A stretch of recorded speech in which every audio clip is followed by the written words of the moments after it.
povabila kar naslednjega govorca, Mihaela Uršiča, da predstavi svojo predstavitev o vojaških pokopališčih iz Prve svetovne vojne in baze padlih v Zgornjem Posočju.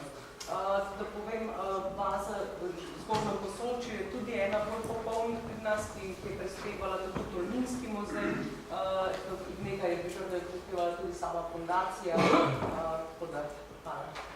Hvala za besedo. No, jaz bom predstavil bolj tisto konkretno stvar, ki je ostala iz Prve svetovne vojne. In ko govorimo o pokopališčih, se človek takrat zave, kaj so vse tiste številke, ko jih govorimo o številu 26, 35, 40 tisoč. Ko konkretno pridemo na mesto pokopališča in prvič ne vidimo veliko več. Danes so ta pokopališča so doživela v zadnjih 100 letih toliko sprememb, da danes je malo grobov, ki bi imeli še tablice in pa nagrobje. In vsak človek, vsako ime, kar ga iztrgamo pozabi, je uspeh. Nažalost se pač je s to zgodovino marsikaj dogajalo, spreminjale so se meje, različno so ga upravljene ta pokopališča in zato smo pač danes v takem stanju, kakor smo, in pa tudi načini upravljanja z vojaškimi pokopališči so bili zelo različni in zato so pač danes različno urejena pokopališča po Sloveniji. Jaz sem se tu orientiral predvsem na register nepremične kulturne dediščine in ta hrani za Slovenijo 56 vojaških pokopališč. Potem so pa še pokopališča, kar ne so kakor del civilnih pokopališč, pa so posamezne grobnice in niso navedeni v registru kot samostojne enote. Potem imamo, večina jih je pač na Soški fronti in potem imamo pa še del pokopališč, ki so v Italiji, ampak so del iste zgodbe, kot ta pokopališča v zahodni Sloveniji in to treba pač bomo omenili tudi v svoji predstavitvi, zato ker so doživljala enako preurejanje skozi prva leta po vojni, zato ker je bil pač zahodni del slovenskega ozemlja pod upravo Kraljevine Italije. To so vojaška pokopališča, ki jih imamo danes in ki so navedeni v registru nepremične kulturne dediščine. Po nekaterih, jaz sem poskušal zbirati tudi število pokopanih, kolikor je bilo le mogoče. Meni je uspelo priti do približne številke okrog 70 tisoč, ne bi bilo pokopanih na teh vojaških pokopališčih, ampak večino tega bo treba še raziskati v naslednjih letih. Pred leti je Tolminski muzej tam od leta 2004 do 2007 začel raziskave na pokopališčih v Zgornjem Posočju in tam smo prišli tudi 10 vojaških pokopališč in tam smo prišli do števila 21 tisoč. Zdaj, če imamo tu število 70 tisoč, se vzali, to je ena tretjina približno dela, slaba tretjina dela narejenega in potem, če bo treba to še narediti za italijanski del, upamo, da bomo imeli kakšno pomoč, potem si predstavljate, koliko je to dela še je pred nami. No, da se vrnemo, kaj se je vse dogajalo skozi zgodovino. Konec maja 1915 se je odprla jugozahodna fronta in povsod ob tej fronti so se pa začela pojavljati vojaška pokopališča. Prav takoj za prvo frontno črto se pojavljajo manjši grobovi, manjša pokopališča, polkovna pokopališča, na nekaterih delih tudi na najbolj nemogočih mestih, visoko v hribih pod previsi in je bilo pač izredne razmere, zahtevajo izredne ukrepe in se pač temu mora vojska tudi prilagoditi. Potem tista večja pokopališča nastanejo v dolinah, poleg vojaških bolnišnic, lahko nastanejo samostojno ali pa so kot nadaljevanje civilnega. To je vojaško pokopališče v Soči. No in pa recimo en primer italijanskega vojaškega pokopališča v Kobaridu kot nadaljevanje civilnega.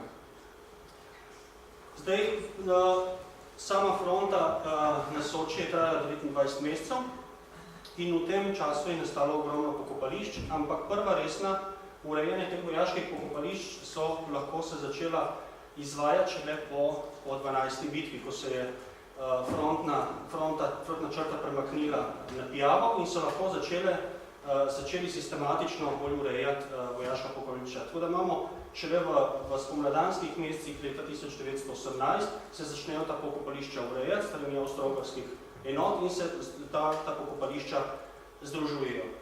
Zdaj, te stvari so zelo približne.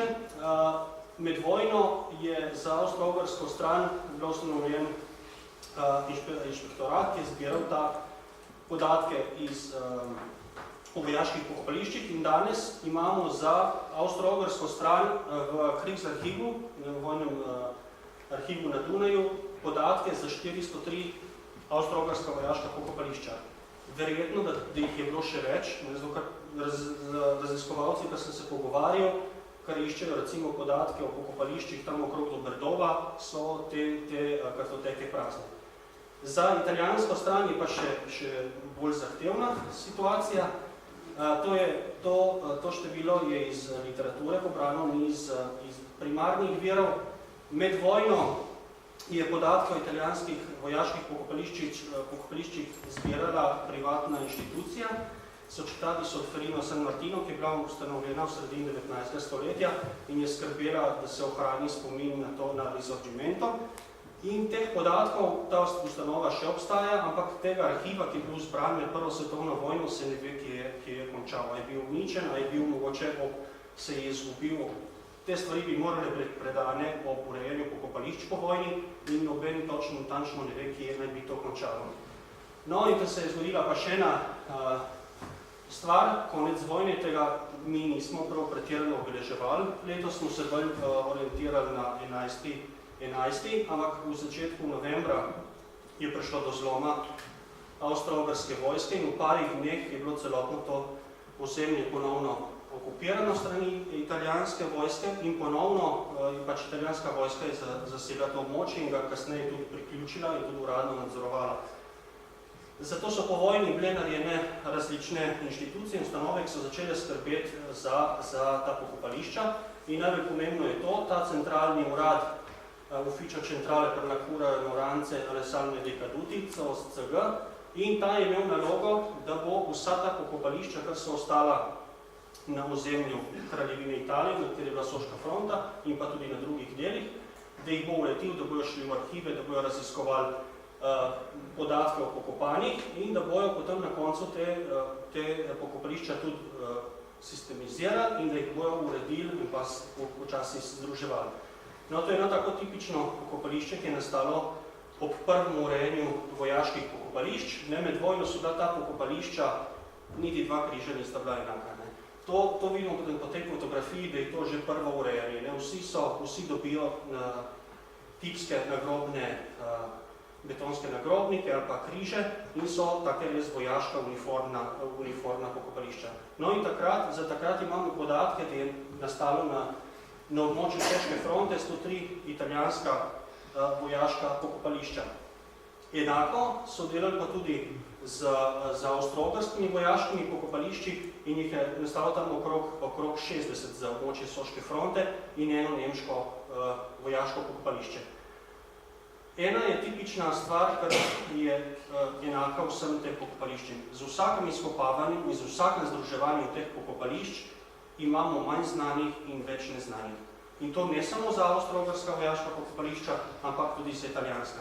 Ta pokopavanja so bila pogosto zelo malomarno narejena, vedno ni bilo vseh virov, da bi lahko tem konkretno sledili in zato je pač bilo z vsakim prekopavanjem težje in tudi danes imamo zaradi tega velike težave. In še ena stvar je, v tistih prvih povojnih letih so lahko svojci prekopavali svoje svojce, so jih lahko prekopali iz vojaških pokopališč in jih prenesli na domača civilna pokopališča.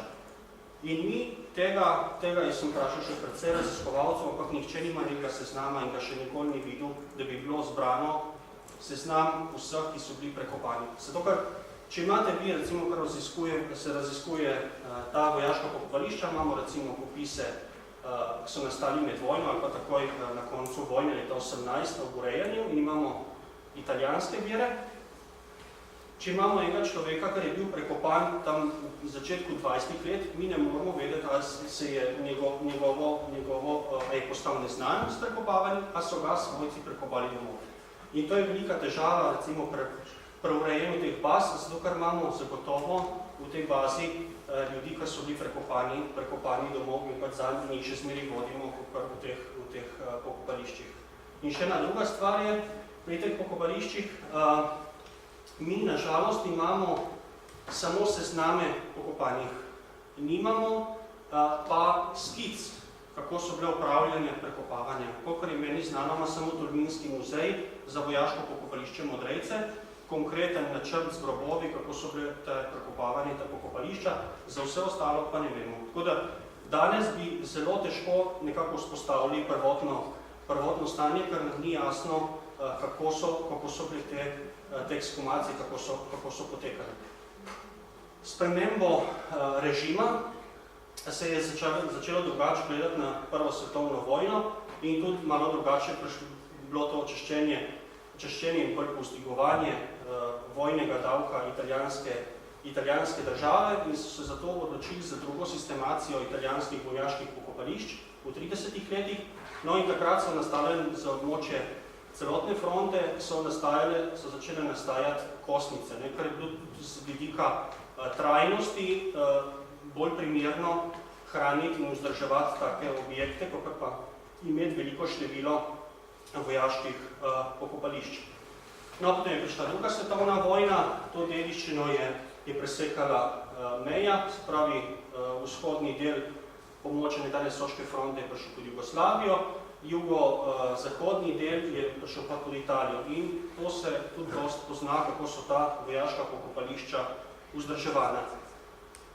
Druga svetovna vojna je postala zelo pomembna in se je poveličevalo. Ta del zgodovine Prve svetovne vojne je bil pa nekako zamolčan in odrinjen in ta vojaška pokopališča so začela propadati in zaraščati se. In je zelo nerodno zdaj, ker te stvari so bile potem zelo različno. Recimo, vidimo, da v sosednji Furlaniji pokopališča, ki jih imajo danes, so precej dobro vzdrževana, precej grobov ima nagrobne imena. Tu na našem delu so pa prav v tem obdobju večina teh pokopališč je bila v postelih. In takrat vsi ti nagrobniki, kolikor so bili, večinoma so bili bodisi odnešeni ali so bili dani na stran. In tako da danes za večino ljudi ne vemo pač, kje so pokopani. No, potem se je pa zgodila še ena stvar, tam v začetku 80-ih, meni ni jasno, kakšna je to zamisel in v katerih briljantnih glavi se je porodila, ampak na nekaterih pokopališčih so začeli delati spominske parke.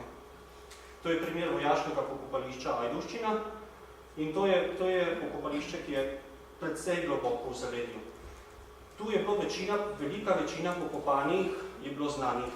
In v začetku 80-ih to je samo en del pokopališča, drugače je bilo vojaško pokopališče še večje. In v začetku 80-ih let so se odločili, da bojo na tem delu pokopališče prevodili nek spominski park. Ta bolj severni del so pač odstranili grobove in so ga prepustili civilnemu pokopališču in pa še na tem delu, se pravi bolj zahodni del, je narejena pa še kapela. Tako da danes vsi tisti, kar iščejo svoje prednike, kar so bili znani, padli na tem, danes si s tem ne morejo pomagati nič, kar grobov ne bojo nikoli našli. In to je bilo narejeno še na nekaterih pokopališčih, naprimer vojaško pokopališče Bate na Banšicah in pa vojaško pokopališče Ajševica v bližini Nove Gorice.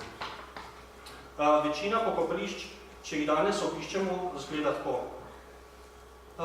Grobovi so zatravljeni, se pravi površina pokopališča je zatravljena, te pa so posamezni nagrobniki, ti niso originalni, ti so bili postavljeni potem ob urejanju, ampak recimo, če po spominu, če bi jih nekako seštel, bi lahko rekel, da če zanemarim vojaško pokopališče Podmankar, ki je bilo obnovljeno konec prejšnjega tisočletja, bi lahko rekel, da je nagrobnikov, ki imajo tudi tablice z imeni, da je tam nekje 150, mogoče 200.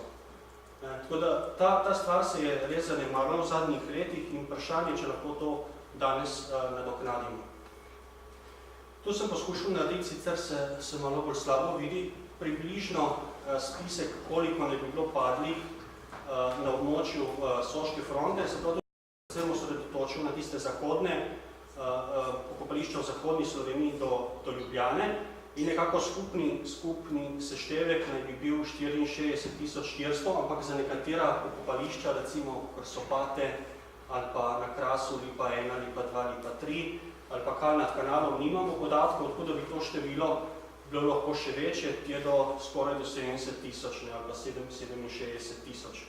In potem, če seštejemo zraven še pokopališča Soške fronte, so v sosednjih Furlaniji, dodamo še 220.000, pa že pri 285.000, ne, in pa navadno uporabljamo to število okrog 300.000 za padle na Soški fronti. Ampak to nas še čaka. Ti seznami so še za pregledati, za preštudirati in v naslednjih letih bo treba te zadeve narediti okrog 200-letnici, ne bo nikogar, da bo to delal. Ja, zelo težko. No, zdaj še o bazi padlih.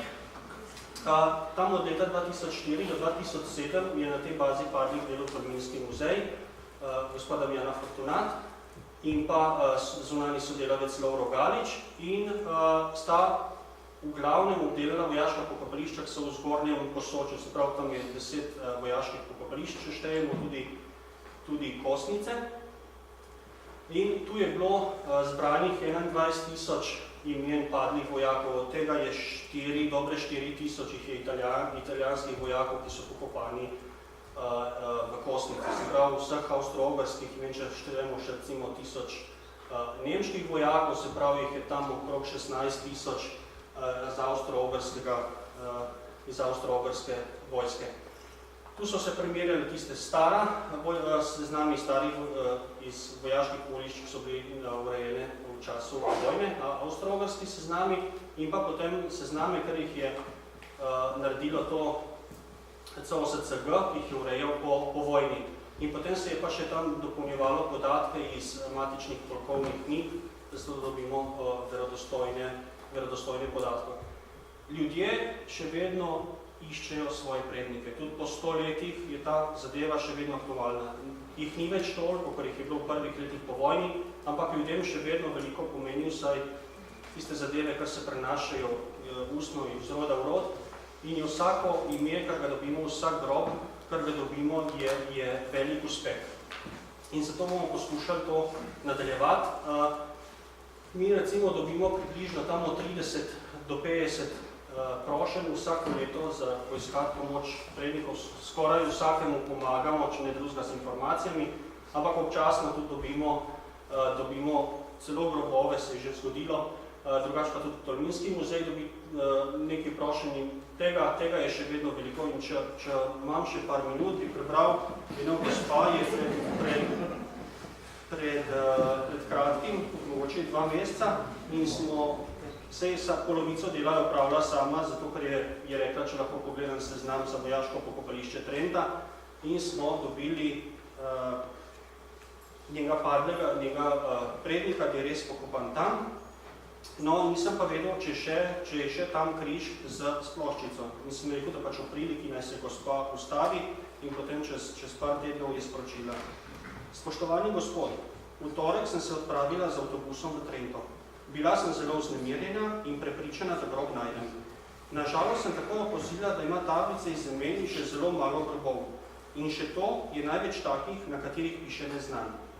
Za nameček sem ugotovila, da grobovi niso po vrstnih številkah, ampak pomešani. Ampak sem vztrajna in sem pogledala vsak grob posebej. Naenkrat zagledam številko 119, to je tista število, kar sem jaz povedal, da naj bi bil grob njenega prednika. Srce mi je začelo močno biti, nataknem očala in berem. Od sreče sem na glas zajokala, saj sem našla grob Rastlica. Tako malo upanja je bilo, ampak njegov grob ima še tablico.